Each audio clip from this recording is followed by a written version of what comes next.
Greetings, everyone. This is Eric Stewart from Fishing Fanatics. Today, I have an awesome podcast guest, George Neuberger.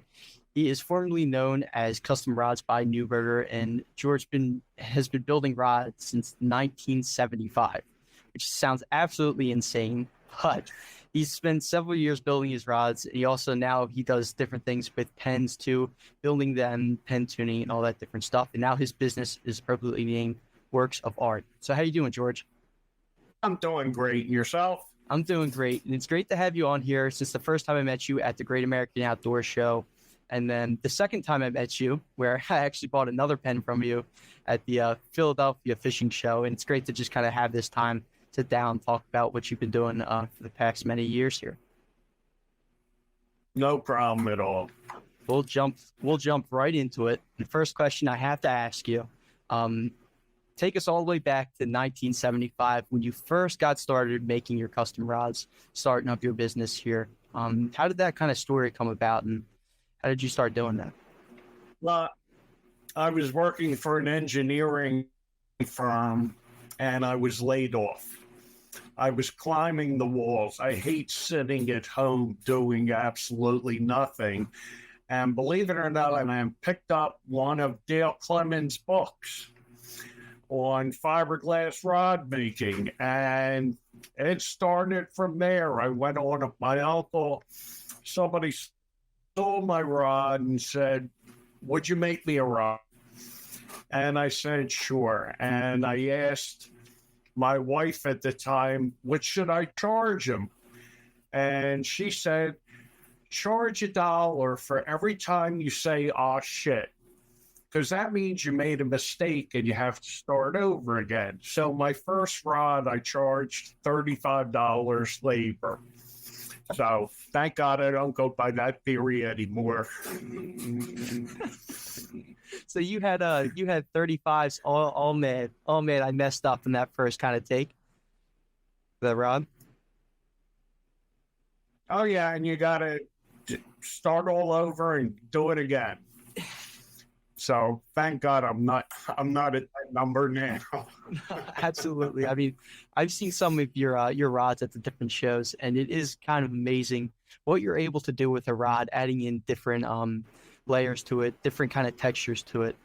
Tell our listeners a little bit about the custom rods you make, and we'll kind of get into like the different fly fishing and spinning rods and bait casting, but like the overall process of building a rod, and like what you go about and how you make it and what kind of materials you use to make them. So it's used too infrequently and in the wrong sense. When I make a custom rod, the customer's required to fill out a 2-page questionnaire. So you're truly fitted for the rod. You don't need the bling. If you want the bling, I can provide it to you. But it's critical that I match up the rod to all the equipment you're using, including your physical characteristics, such as hand size, and what reel you're using, how many ounces you're casting, what pound test line. Even the manufacturer line's going to change. So I'm pretty much a purist. When I say custom made for, that means that the customer actually took the time to do the 2-page questionnaire. If you buy one right off the rack, you'll see my signature basically say handcrafted by, which is different than custom made. Any materials that you like, I can go the standard cork, I can do EVA grips, I can do epoxy grips, I can do inlays in epoxy. I also do stabilized wood. So that's where you go through a 6-week process to dye and stabilize wood before you even include it in a fishing rod or pen. Tell me a little bit about that process of how you had to stabilize wood for kind of 6 weeks. Does it waterproof it kind of, or what does that look like? What you're doing when you stabilize wood is, number one, you're injecting epoxy. Before you can even inject epoxy into the wood, you have to remove all moisture. So a lot of times I'll buy burlwood, which looks like a wood growing on the side of a tree. And I'll buy that whole piece and cut it into slabs. Each slab is weighed and then put in an electric smoker at 220 degrees. Every 8 hours, I'll reweigh the wood, and it will lose temperature because at 220, water turns to steam. I'll continue this process every 8 hours until there is no more weight loss. When there's no more weight loss, that means I got rid of all the moisture.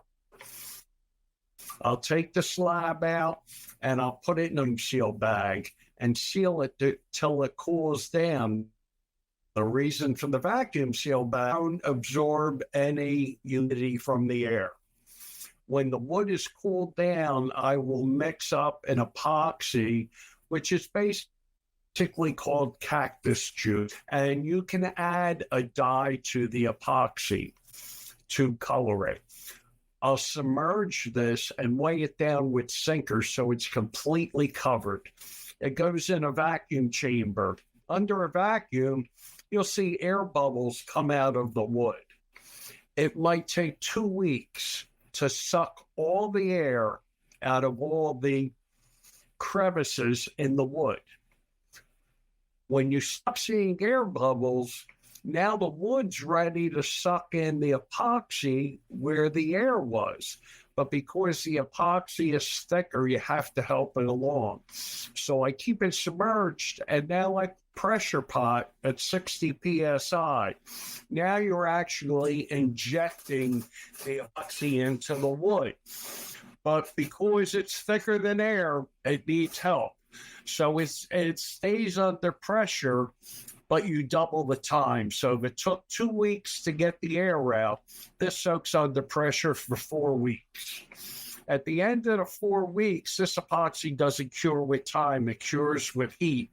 So it has to go back into the electric smoker to cure the epoxy. I've got a rod behind me, which is dyed maple, big leaf maple. Okay. After the handle is turned on a lathe, it's thinning. So this way, when you're fishing with it, there won't be any moisture accepted into the wood. It's completely impregnated at this point. So you don't have to worry about warpage. Yeah, I mean, that whole process, it's funny because well, real quick, we started with your first rod you built, which was $35. And you mentioned, thank God I don't charge those prices anymore. And then we go into the process about how it takes 6 weeks to basically cure the wood and make sure it's all ready to go. So how long does it normally take for either a handcrafted rod or a custom rod to be built? I'm not, if I don't count stabilization time, meaning I'll take pieces of wood and stabilize them while I'm working on another fishing rod. I did one rod that I had at the show, Thin Blue Line, which was the American flag woven in thread. It was a split grip. So it had thin blue line woven between the split grip and also at the butt wrap. And I time myself on that, and I don't like to time myself. I definitely don't charge by the hour. But in that rod, I had 33 hours just in weaving thread underneath a magnifying glass. So it depends what level you want to take it to. I like to do stuff that's unique and basically can't be duplicated. To give you an idea, some of my pens I've even woven thin blue line on. And I have a sign up when I do booths, and I basically say, if you can find anybody that can duplicate this pen set, I'll give you mine for free. So I like to throw down the gauntlet a lot. There's a lot of rod makers out there that will work. So I'm not saying I'm the best in the business, but I try to make it as unique as possible. Yeah, that's literally hit the nail on the head there for like my next thing I was going to bring up, because as we kind of mentioned before, talking here on the phone the other day, is I'm super into swim baits and the Japan domestic market, and even guys in their garage that are building their own swim baits by hand. And one's not going to look the same as the other, right? There's going to be some differences in it, but it's a usable. They call it a usable piece of art, and I think that's why when I went to your booth for the first time, I was so drawn in by it because I was like, oh, this is kind of like the swim bait industry as a whole, just in rods, because it really is like a usable piece of art. Like people can go out and use it, but it's also something really cool to be like, yeah, this guy George made this rod, and it's one of a kind. No one else is going to have a rod like this. Well, I can duplicate them too. Behind me up on the wall is 8 matching trolling rods that are going to Lake Ontario as soon as I can get driving time to get up there and deliver them. So I can make matching sets and duplicate it. And that's tough in itself. It's taking it to the next level because not only are you making something, but now you got to duplicate it 8 times. And it can be done. It can be done. How much trial and error kind of went into building a rod? Like I could imagine, like I started making my own swim baits, just kind of messing around with it, and I probably ruined 30 swim baits before I found one that actually like swam right. Like I can only imagine. All I can say is there's literally hundreds of hours of failure, especially when you're playing with different epoxies or acrylics, and then you're trying to inlay material inside of it. You're going to have failures, but you have to document each failure so when you do have success, you can end up repeating it on a natural basis. One of the things I'm actually prototyping now is a 3D embedment image of fish inside of an acrylic handle. And that's going to be a nightmare. I'm still working on it. Like I said, plenty of failures, not until I can write them and then duplicate them am I going to advertise it. So, but you're constantly moving along, trying different items. I've done pine cones out of epoxy. I've done aluminum honeycomb. I've done rattlesnake skins, aluminum honeycomb inside of epoxy. And then you also have a rattlesnake skin inlaid on the fishing rod. So you're constantly playing with different techniques, different acrylics, different even colors, how the acrylic or the epoxy is going to try and come out properly. So I lost count on failures, but I can duplicate my successes. Yeah, I love that. And it's actually funny you brought up the snakeskin because I'm actually one of my everyday riders here is one of your pens. The snakeskin on it that I got. I've got one floating around too. Yeah, I've got deer antler. I just finished up at the show in Harrisburg, a deer antler spinning rod, 3-piece ultralight spinning rod. And that was a nightmare trying to find a straight piece of deer antler that you could drill a hole through and then turn a handle out of it. I say I've perfected it, but I want to go with a longer grip, which is a nightmare itself. But I'm trying to find a technique on straightening antler and then actually making a full length handle out of it. Gotcha. So real quick, who taught you this craft? Was there any mentors that kind of helped you through it? Or was it like you were just reading a bunch of books, just trying to figure it out yourself, trial and error type thing? Well, I started with the Dale Clemens books, and I think he put out either 3 or 4 books. I've got every one of them. He was located in Allentown, Pennsylvania, and he also created a group called Rod Crafters, which I've joined. I wrote articles for him back in, I think it's 1978. I've got the articles for the magazine saved.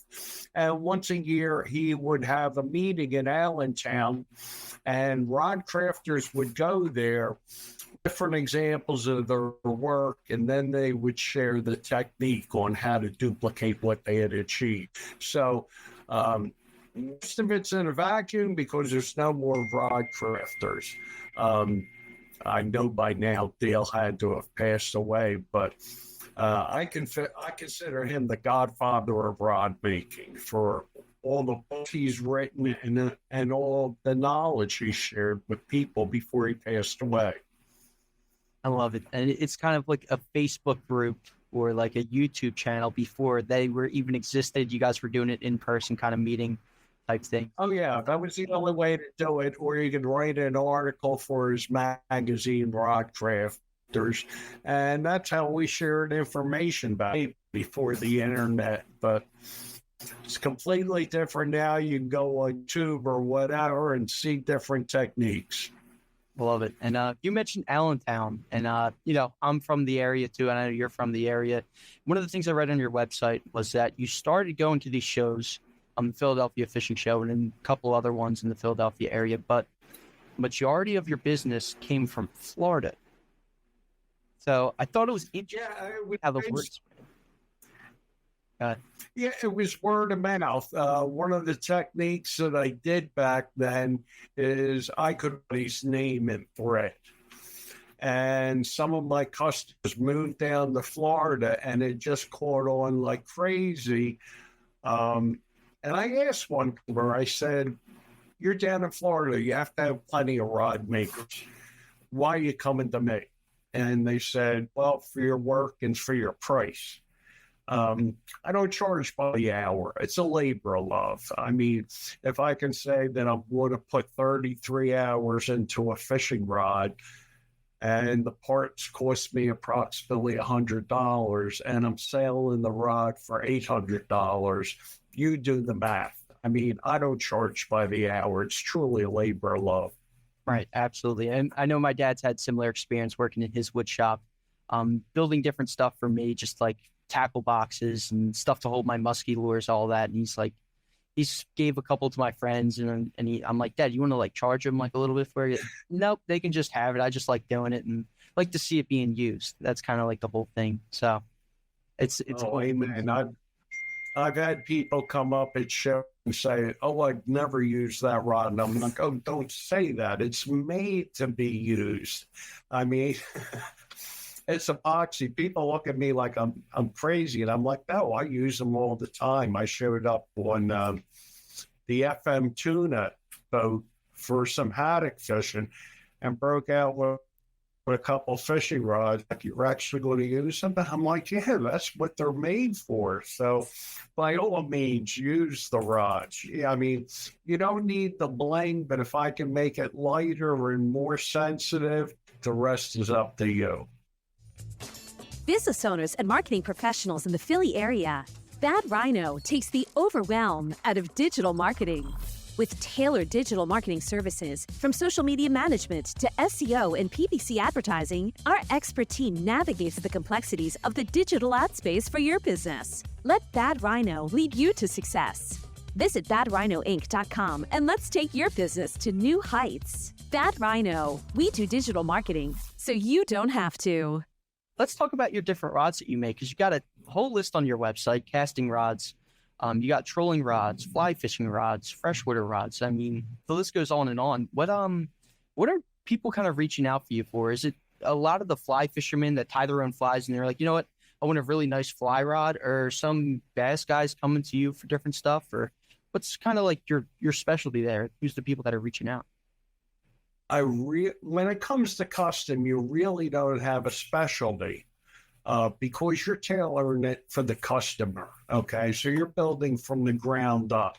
This area, Pennsylvania, a lot of it is fly fishing for trout, nymph fishing, 4 and 5 weight fly rods. Pack rods are extremely popular now, and the weight loss on them is great when you compare the new blanks that are out on the market. But it depends what area you go to. I've got rods in Vancouver, Canada, and they're talking 10-foot salmon rods for trolling. It really depends on the area. And I just don't cater to an area. Like I said, it's word of mouth. I'll get a call from California and say, make me a trout rod. And you don't want to make it to your expectations of what's here. Okay. You might have to turn around and say, well, what kind of banks are you fishing from? Is there overgrowth or trees behind you? Because that's going to affect the length and how you're casting it. So each area has its own idea of how they use a rod. You have to make it to fit their usage. That's what custom is.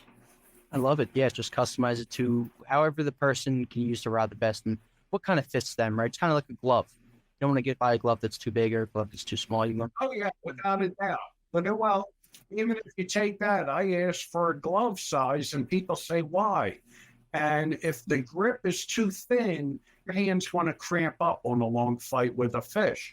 If it's too fat, your hands want to tire. Okay, same thing with arm length. Well, what do you need on my arm? Well, if it's surf rod, I don't want to make it so long that when you do an overhead cast, it's hitting you in the gut.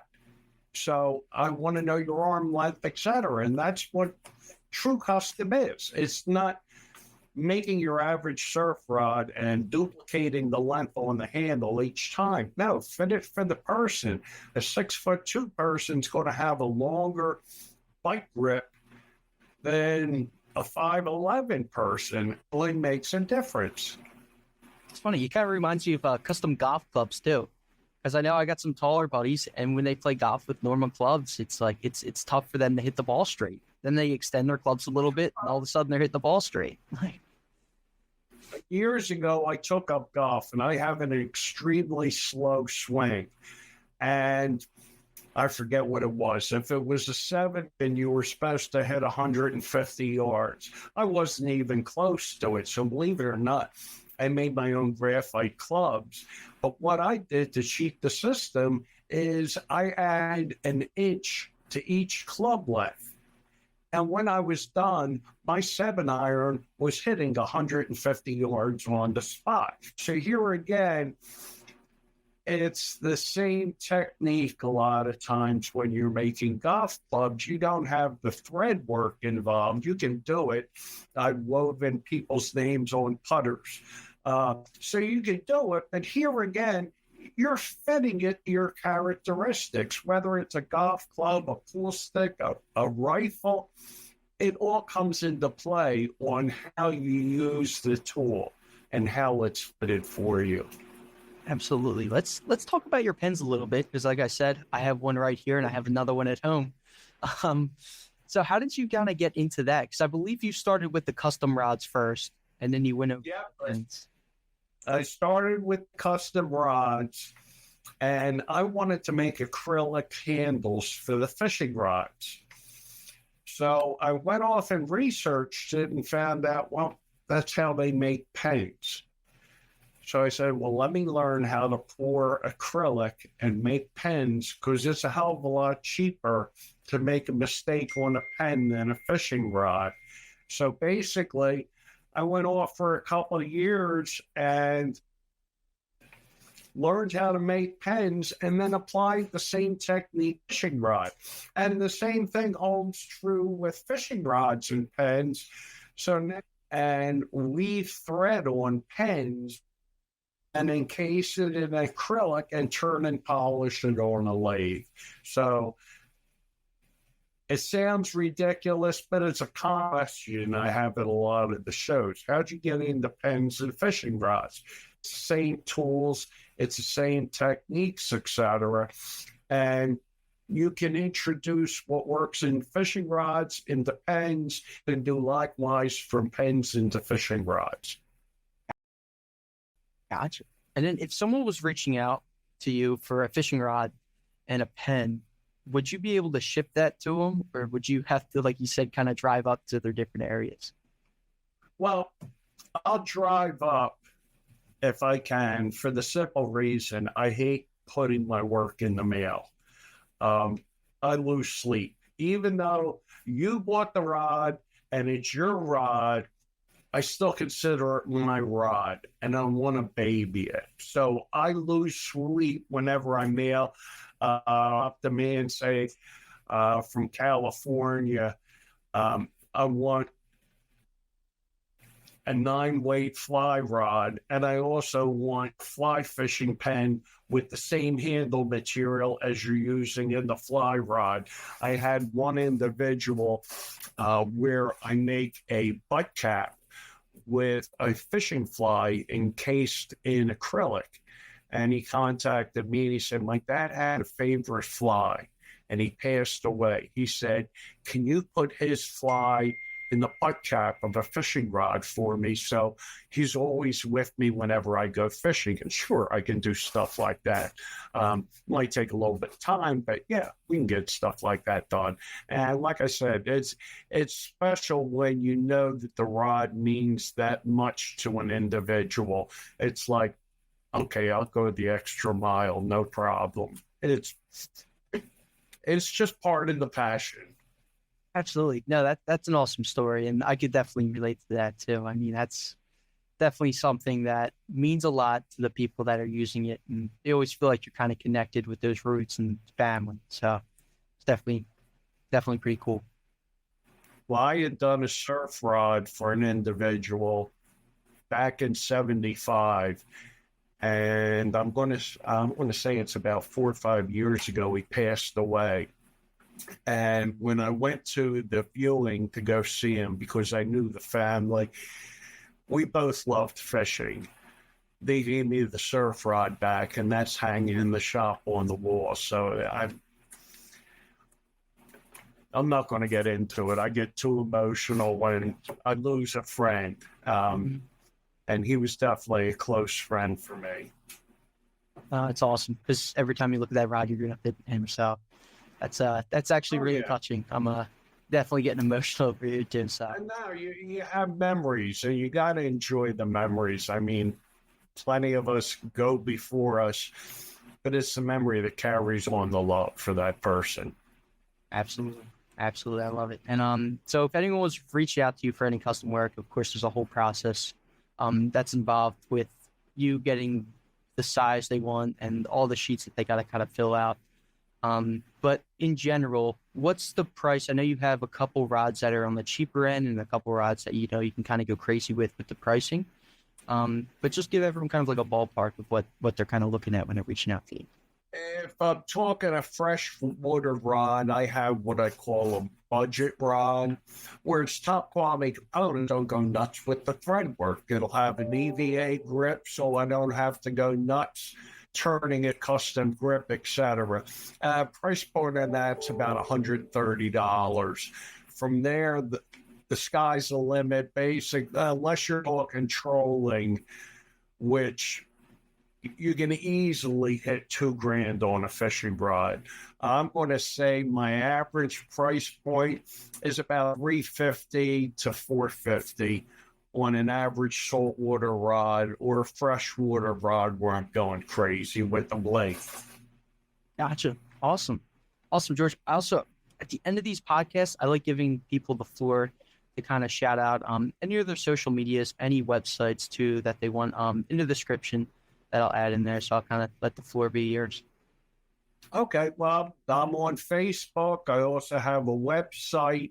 You can reach out to me or just pick up the phone. I mean, even if you're not sure, by all means, one of the big things is a lot of people buy gifts. And what I tell them is don't buy a rod and then give it as a gift. What they end up doing is they give them the 2-page questionnaire as a gift. And then I work directly with the buyer so that the person receiving the gift isn't aware of the price. Okay. And that seems to work out pretty popular, but this way, the person that's getting the gift gets the rod exactly as they want it. There's no second guessing where you bought the wrong style rod. It's too heavy. It's too light. It's not what they wanted. This way, they choose their own gift. Absolutely. I love it. Oh, one last question too. Do you have a warranty policy? Kind of if you sell a rod, like What's that whole process kind of look like? Some of my rods, believe it or not, actually carry a serial number from the manufacturer. So if they break the rod, the manufacturer will supply a new blank. I did have a brand new rod break, supposedly the first time out, and I basically ate it. I don't want anybody complaining that my rods will break. If you stay within the specs of the rod and you're not banging it around, dinging it on a boat, because graphite is thin-walled. If you ding a graphite rod, you're definitely going to damage it, whereas a fiberglass rod is thicker-walled and you can subject it to more abuse. But basically, people that are buying from me know how to take care of their equipment, I'll say. Any of the rods, the line has to break before the rod does. So in my questionnaire, I'll even ask, what type of line are you using? And if somebody comes back and tells me braid, I'm going to basically say, put that on a scale. You'll be amazed at how much higher it breaks. So if a rod's rated for 30-pound test line, you're pushing it to the max by putting 30-pound braid on it, because you're going to find out it's going to break over 40-pound test. Okay, so if you're interested in tournaments or records, you want to stay away from braid. You want to go to a good mono or a good fluorocarbon line. So you stay within the breaking limits of the rod. Mm-hmm. So the line kind of bends a little bit, and you can kind of pull it a little bit. And I honestly, all I use is fluoro now. So yeah, definitely. Yeah, I'm with that. So cool, George. I appreciate having you on here. I'll let you know when all this recorded. I'll send it over to you. But thanks for having on. Great talk to you. You just listened to the Fishing Fanatics podcast with your host, Eric Stewart. Feel free to check out our other podcasts and our other interviews on our channel on Spotify, YouTube, and much more. Check out our Instagram page, TikTok, and Facebook as well.